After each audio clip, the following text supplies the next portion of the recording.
All right, guys, welcome to Wheel RC. I did it.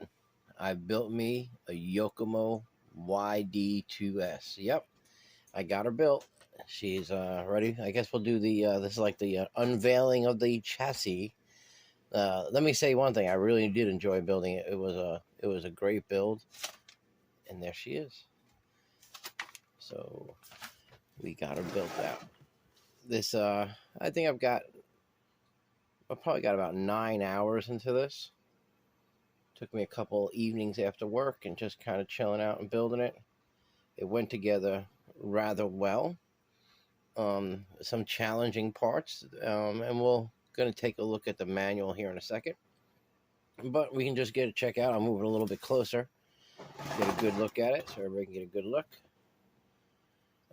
I had the motor and the ESC from one of my Tamiya cars and took it out of a Tamiya build and put that back to a brush system, and I put the brushless in here. And as you can see, I built it with the carbon fiber plate and with the high motor. This is the high motor model. It came out pretty good. I'll tell you what I like about this too. You look at this chassis and you can see that your toe, you can adjust it. So you just take a wrench, loosen it up, and you can adjust the toe in and out on the wheels. It's very, very nice. It's going to be, I think it's going to be a great driving car. I'm amazed at how little effort the training needs to move. It's just, I can't wait to see it spin. We got a servo in there, 25-gram servo. I run that. I have that in I have that in my other Subaru. It runs really good. A Hobby Wing Easy Run, Max 10 ESC, and the gyros up front. Just waiting on a couple other parts to finish her out. The receiver should be here tomorrow. And I have an old set of wheels that are chewed up, but I don't want to put them on. They don't really go with the car, and I've got to figure out what kind of body I want. So that's her right there. That's the Yokomo YD-2S. So I guess there's a YD-2E and a couple other variations of the car, but this one is it's pretty slick. I like the carbon fiber frame. The parts are very good quality. The plastic was good. I just took my time.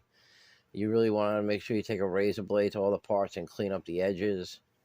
We'll look at the manual here real quick, because I think I can help some people out if you do get this chassis, you do decide to go this route with these cars.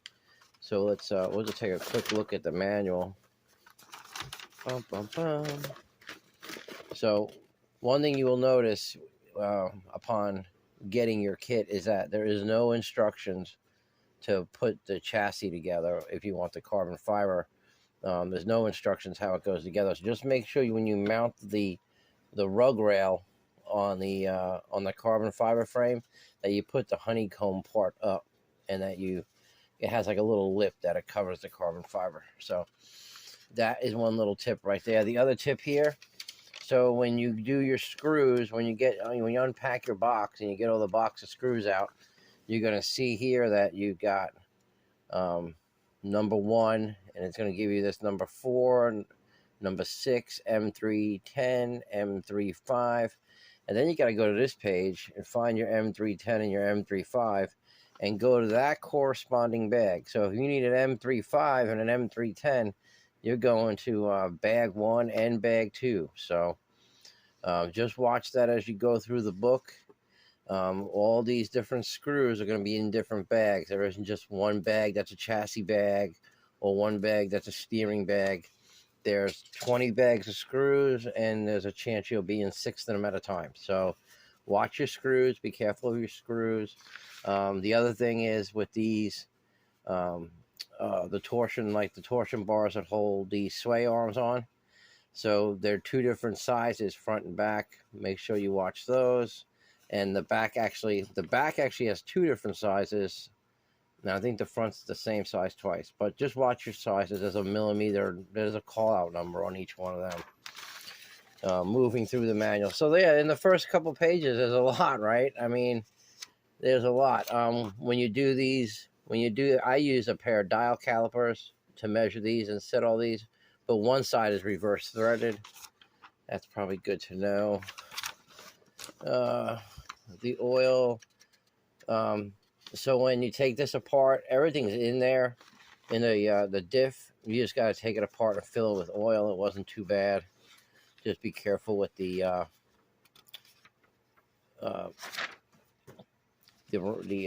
gasket. Yeah, it has a very thin gasket. You want to make sure that sucker's lined up too. Everything else, transmission went together smooth. Really nice setup. I can't, again, spin it around and take a look at the transmission. I'll pull it really close here. This thing just so effortless. So yeah, the gears work really well. That should not give anybody a problem there. Moving through this, yep.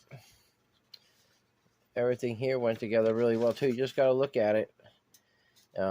Follow the pattern. Really, there's no written instructions anywhere.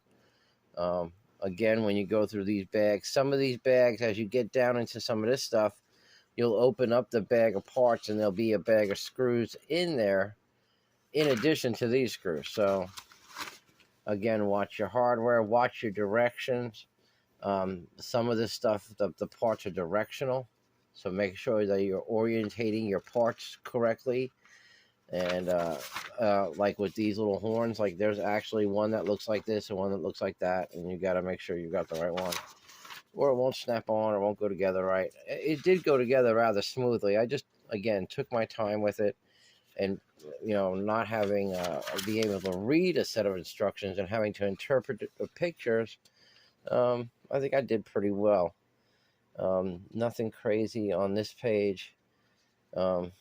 Just really follow directions on how all this stuff goes together. It's got these little metal bushings that go inside of there. Really do work well. I mean, it does. It's a very smooth car. And you get into your shocks and putting shocks together. The shocks are all plastic. Kind of disappointed in that. They could have put metal shocks in the kit. But it is what it is. They are the shocks are rather buttery, so I think they'll be good.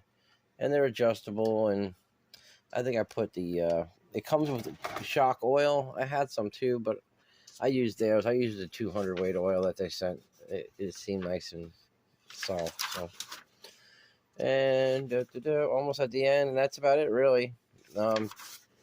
I don't think any of this pertains to the car because it doesn't come with wheels or any of that stuff. So, and they give you all kinds of parts that you can order. So, there it is, the Yokomo YD-2S.